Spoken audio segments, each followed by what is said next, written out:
pointed out, we're going to be talking about a lot of football. This is the last week of the NFL's regular season. Hard to believe that we're already here. Hey, without further delay, let's say we started off with 4 minutes of chat, huh? And now, 4 minutes of football. Alrighty, well listen, it's not bad enough that the Detroit Lions managed to do what they, do so very, very well, and that's losing 3 games in a row to knock themselves out of the playoffs. Not bad enough they did that. They decided to play a little fantasy themselves by sending an invite to many of their season ticket holders to come watch more bad football. On Monday, the very day after the Lions somehow managed to lose to the New York Giants, 23-20 in overtime, hundreds and hundreds of Lions fans received their playoff tickets in the mail. Ouch. Oh, that's a goodie. Meanwhile, down the road in Chicago, we've mentioned numerous times how effective Bears backup QB Josh McCown has been filling in for Jay Cutler. There's been a lot of speculation about how the Bears might handle his contract in the offseason, or if he might end up getting a sizable offer from even perhaps maybe another team. Well, the other day, however, McCown said, not so fast there. Who says I want to return and play anywhere? McCown's wife and 4 kids aren't with him in Chicago. And McCown said this week that he isn't sure he wants to keep playing if it means continually missing moments in their lives.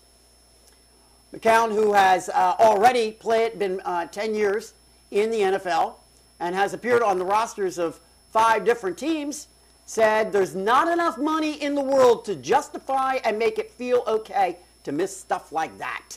Wow, it's not often you hear that kind of thing coming from professional athletes. Applause to you, Josh McCown.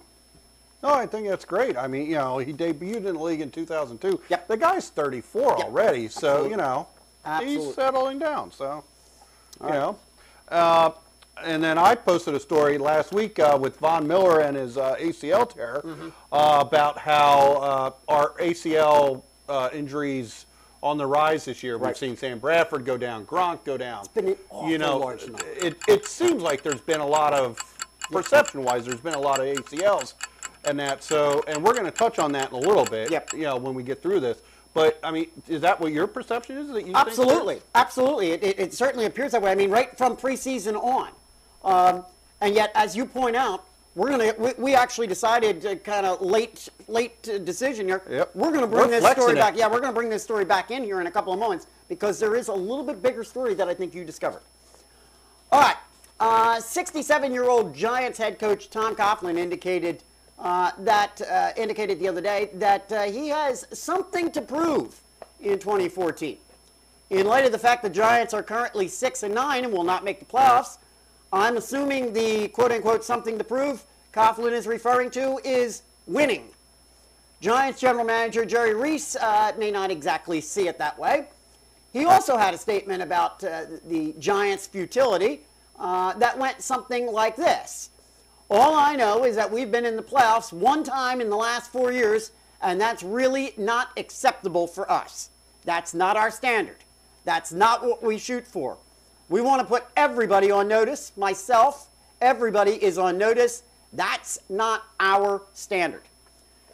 Many have surmised. I may not come out alive, but I'm going in there.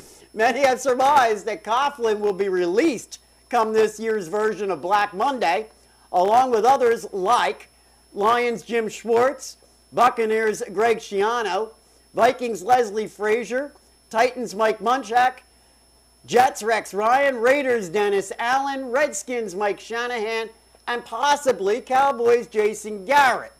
Oh, and let's not forget that the Texans released Gary Kubiak weeks ago, and there's no guarantee that Wade Phillips will be offered that position. That's potentially 10 coaching position sidekick. That's over 30% of the league that might be open come Monday, actually. How many of those do you think will actually happen? I think a good percentage of them are going to happen. I'm not, I'm not quite that certain that Coughlin's going to get shown. They've had some injuries this year, and they just haven't seemed to really gel well. Yep. but I don't know if that's enough to get rid of Coughlin. I'm not sure but about that I one. think that the 2 Super Bowls is definitely weighing Absolutely, in and his that's favor. where I was going with it. I think So- that potentially could help there. I'm not sure about Garrett either. I mean, I know he keeps coming up, and yet Jerry Jones has been quite, outspoken about it this week. But of course, I've been reminded we've heard that sort of thing from Jones before. I mean, I don't think, honestly speaking about Garrett, I don't think Garrett should be out. But it is Jerry Jones. Right. And, we've gone on numerous, rants about Jerry Jones and his management of that Yep, team. absolutely. Yeah, So- he should be the one that's out.